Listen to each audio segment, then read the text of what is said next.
Hello, जय हिंद दोस्तों। आज है 31 अक्टूबर और 31 अक्टूबर से जितने भी महत्वपूर्ण करंट अफेयर क्वेश्चन बनने वाले हैं उनको आज हम आपको करवाने वाले हैं। ये करंट अफेयर क्वेश्चन दैनिक समसामयिक की और सभी परीक्षाओं के लिए महत्वपूर्ण होने वाले हैं। चलिए चलते हैं आज की क्लास की ओर। आज का पहला क्वेश्चन है, भारत और कजाकिस्तान की सेना और वायुसेनाओं के बीच कौन सा युद्धाभ्यास प्रारंभ होगा। अभी हाल ही में भारत और कजाकिस्तान की जो सेना है और वायुसेना, इसके बीच एक युद्धाभ्यास शुरू होने वाला है। वो कौन सा है? उसका नाम है काजिंद। कौन सा युद्धाभ्यास है? काजिंद। विश्व का सबसे बड़ा जो स्थल अवरुद्ध देश है वो कौन सा? ये कजाकिस्तान ही है। और ये कौन से क्रम का युद्धाभ्यास होने वाला है? 7वें क्रम का युद्धाभ्यास होगा। इसका पुराना नाम था प्रबल दोस्ती अभ्यास। ये भी क्वेश्चन पूछा जा सकता है। प्रबल दोस्ती युद्धाभ्यास किसका नाम है? ये जो अभी काजिंद युद्धाभ्यास है इसका पुराना नाम है। और कजाकिस्तान की राजधानी कौन सी है? कजाकिस्तान की राजधानी है अस्ताना। ये भी आपको याद रखना है। इसमें 2023 का होस्ट रहेगा, वो कौन रहेगा? तो ओटार है, ओटार स्थान है कजाकिस्तान में, ये रहने वाला है। ये क्यों आयोजन किया जाता है इसके बारे में जान लेते हैं। इसमें मुख्य उद्देश्य है आतंकवाद के खिलाफ, आतंकवाद को रोक लगाना, ये उसका मुख्य उद्देश्य है, इसलिए किया जाता है। इसमें भाग लेने वाला जो डोगरा रेजिमेंट है भारत की, ये इसमें भाग लीजिए। चलिए चलते हैं आगे की ओर। कुछ लर्निंग टॉप क्वेश्चन है। संप्रति और बंगोसागर युद्धाभ्यास किसके मध्य होता है? ये भारत और बांग्लादेश के मध्य होता है, संप्रति और बंगोसागर युद्धाभ्यास। वरुण, शक्ति और गरुड़ ये किसके मध्य होता है? ये भारत और फ्रांस के मध्य होता है। फ्रिंजक्स भी युद्धाभ्यास होता है, ये भी भारत के और फ्रांस के मध्य होता है। डस्टलिक युद्धाभ्यास ये भारत और उज्बेकिस्तान के मध्य होता है। तान और उज्बेकिस्तान की सीमा पर हुआ था ये अरल सागर युद्धाभ्यास। आइए चलते हैं, क्वेश्चन नंबर 2 है। हाल ही में वनडे विश्व कप का सबसे तेज शतक किसने लगाया है? जो वनडे विश्व कप का अभी सबसे तेज शतक लगाया है वो किसने लगाया? वो लगाया है ग्लेन मैक्सवेल ने। किसने लगाया? ग्लेन मैक्सवेल ने। ये भी आपको याद रखना है। ये वनडे वर्ल्ड कप है, ये भी हाल ही में चल रहा है। ये 13वें क्रम का है। इसका होस्ट है भारत है इसका। इसने किसके खिलाफ लगाया ये भी आप पूछा जा सकता है। इसने जो मैक्सवेल है, इन्होंने नीदरलैंड के खिलाफ ये सबसे अपना तेज शतक लगाया है। अब आपसे इसका 2023 का शुभंकर पूछा जा सकता है। इसका आयोजन कहाँ पे हुआ था जहाँ पे शतक लगाया? ये अरुण जेटली स्टेडियम है, ये यहाँ पे इसका आयोजन हुआ था दिल्ली में, यहाँ पे इसने शतक लगाया। और जो 2023 का जो वर्ल्ड कप है इसका शुभंकर क्या है? इसका शुभंकर है कैप्टोबस। और इसके ब्रांड एम्बेसडर चुने गए थे ये शाहरुख खान को। और वैश्विक राजदूत चुना गया था ये किसको? सचिन तेंदुलकर, इनको वैश्विक राजदूत चुना गया था। आगे चलते हैं, कुछ लल्लन टॉप क्वेश्चन है। भारतीय महिला क्रिकेट टीम के नए मुख्य कोच चुने गए, वो कौन चुने गए? जो अमोल मजूमदार है, ये भारतीय महिला टीम के कोच चुने गए हैं। वर्ल्ड कप में सर्वाधिक जो शतक लगाने का रिकॉर्ड बनाया है ये किसने बनाया? अभी हाल ही में ये बनाया रोहित शर्मा ने। इनके कुल 7 शतक हो गए हैं। और इससे पहले ये सचिन तेंदुलकर के नाम रिकॉर्ड था, इनके 6 शतक थे। भारतीय पुरुष क्रिकेट टीम में के जो मुख्य कोच हैं ये कौन है? ये राहुल द्रविड़ है भारतीय पुरुष क्रिकेट टीम के। और जो महिला के भी बने हैं वो अमोल मजूमदार को बनाया गया है। नेक्स्ट है BPCL के जो ब्रांड एम्बेसडर बनाए गए, ये किसको बनाया गया? ये राहुल द्रविड़ है, इनको BPCL का ब्रांड एम्बेसडर बनाया गया। चलिए चलते हैं, क्वेश्चन नंबर 3 है। अभी हाल ही में चौथे एशियाई पैरा खेल में भारत ने कितने स्वर्ण पदक जीते हैं? अभी हाल ही में 22 अक्टूबर से 28 अक्टूबर तक पैरा एशियाई गेम शुरू हुए हैं। ये इसका आयोजन कहाँ हुआ था? ये हांगझो चीन में आयोजन हुआ था। इसमें भारत ने कितने पदक जीते हैं? इसमें भारत ने कुल 111 पदक जीते। कितने? 111 पदक जीते। और 29 इसमें गोल्ड मेडल है, कुल 111 है। 111 से आपको याद आना चाहिए कि जो भुखमरी सूचकांक है इसमें भारत का स्थान कौन सा रहा था? इसमें 111 रहा था। इसमें जो गोल्ड है वो 29 है, सिल्वर है वो 31 है और ब्रॉन्ज है वो 51 है। कुल 111 पदक हैं। सर्वाधिक पदक जो जीते हैं वो किसने जीते हैं? जो एथलेटिक्स हैं इसमें भारत ने सब सर्वाधिक पदक जीते हैं। और भारतीय कुल एथलीट ने भाग लिया था, इसमें 303 भारतीय एथलीट थे जिन्होंने इसमें भाग लिया था। अब इनको पैरा एशियाई खेल हैं, इनके बारे में जान लेते हैं। ये कौन से क्रम के थे? ये चौथे क्रम के थे। इसका होस्ट कौन था? ये हांगझो चीन था। ये भी क्वेश्चन पूछे जा सकते हैं, इसलिए कि कोई भी जानकारी रखना है तो उसकी पूरी जानकारी रखना है, जिससे कि कहीं से भी क्वेश्चन आए जो आप कर सकें। शुभंकर इसका कौन था? जो फेई की पक्षी है ये इसका शुभंकर था।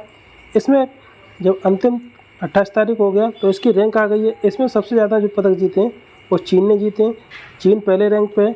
दूसरे रैंक पर रहा है वो कौन रहा? ईरान रहा है। तीसरे रैंक पे जापान रहा है। चौथे रैंक पे साउथ कोरिया। और भारत का इसमें स्थान कौन सा है? ये 5वां भारत का स्थान है। और जो एशियाई गेम हुए थे उसमें भारत का स्थान चौथा था। आगे चलते हैं। नेक्स्ट क्वेश्चन नंबर 4 है। क्वेश्चन नंबर 4 है, हाल ही में संयुक्त राष्ट्र फोरम ऑन फॉरेस्ट कहाँ हुआ है? अभी हाल ही में संयुक्त राष्ट्र फोरम ऑन फॉरेस्ट हुआ है, ये कहाँ पे हुआ है? इसका आयोजन किया गया है देहरादून में। जो हर साल 2 वर्ष में वन रिपोर्ट आती है, ये भी कहाँ से आती है? देहरादून से आती है। देहरादून देख आपको याद होना चाहिए, जो अभी फेस्टिवल मनाया गया था वो कौन कौन से मनाए गए थे? यहाँ पे एक दही फेस्टिवल मनाया गया था, ये भी पहली बार मनाया गया। और जो पृथ्वी का फेफड़ा कहते हैं, किसको कहते हैं? ये अमेजन वर्षावन है, ब्राज़ील में पाए जाते हैं, इनको कहते हैं। और यूएनईपी का जो मुख्यालय है, यूनाइटेड नेशनल एनवायरनमेंट प्रोग्राम, इसका मुख्यालय कहाँ पे? इसका नैरोबी केन्या में।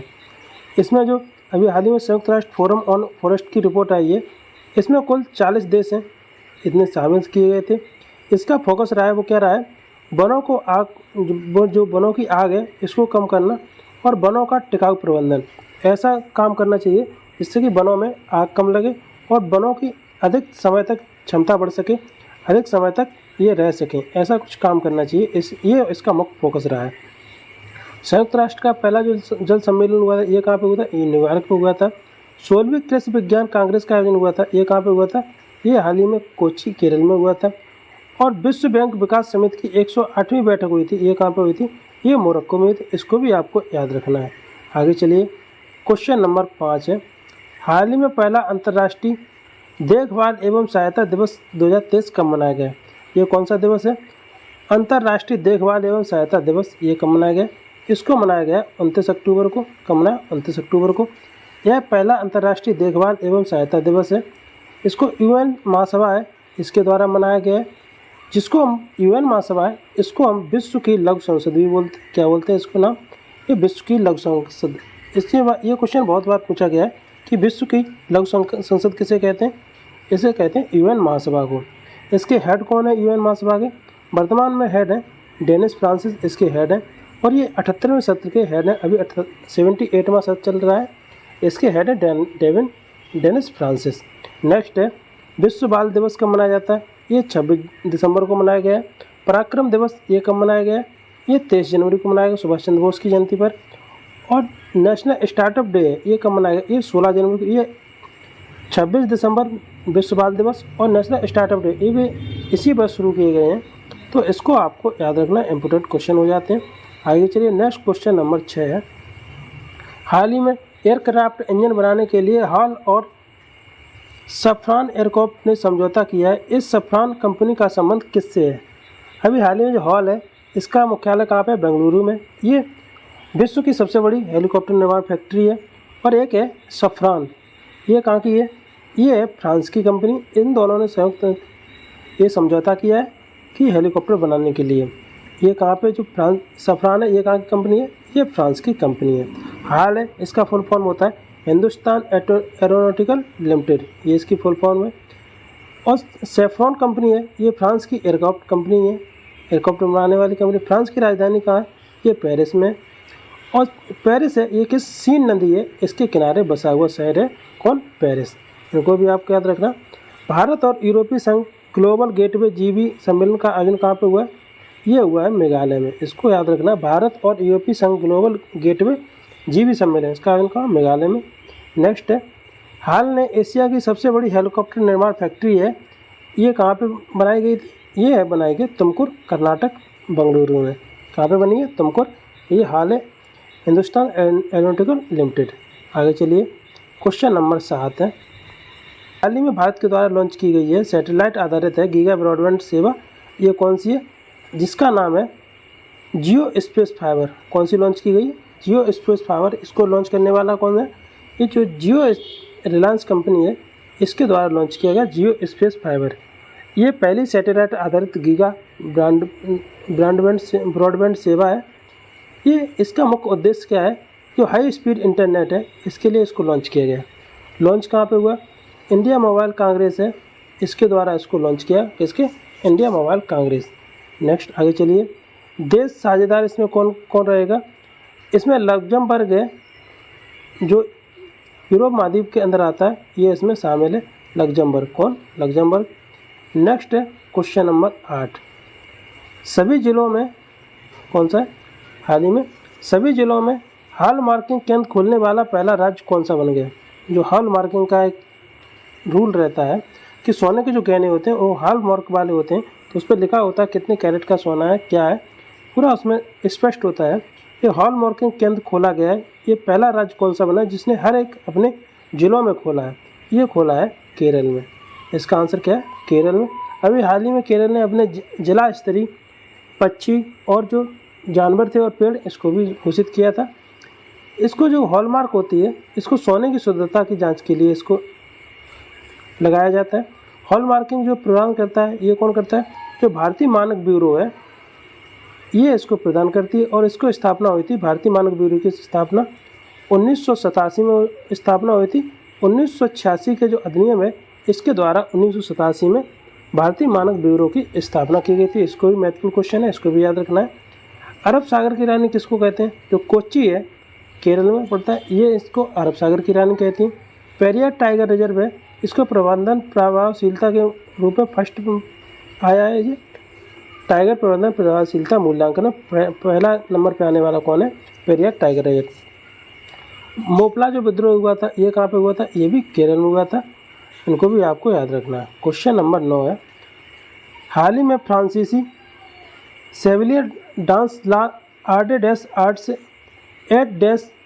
लेट्रेस से किसे सम्मानित किया? अभी हाल ही में एक पुरस्कार दिया गया है जिसका नाम है सेविलियर डांस ला आर्ट्स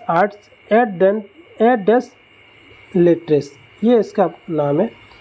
ये पुरस्कार दिया गया, इसको किसको दिया गया? ये दिया गया ऋचा चड्ढा को। किसको? ऋचा चड्ढा को दिया गया।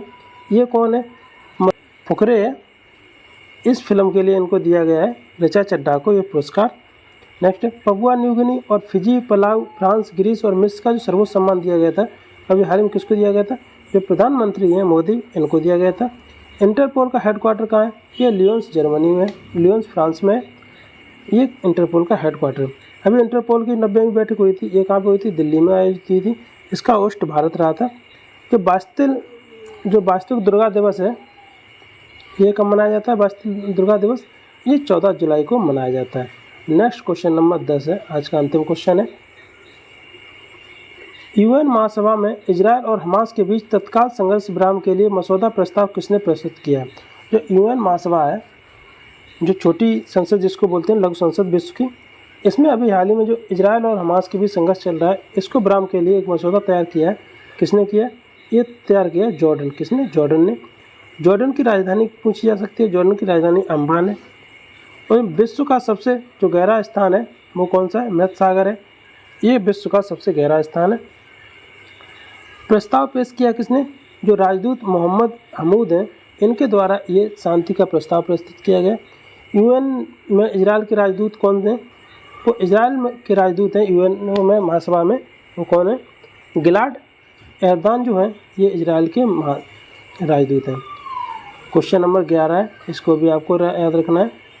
जम्मू कश्मीर में चलो गांव की ओर कार्यक्रम का 5वां चरण प्रारंभ किया गया। ये कौन सा है?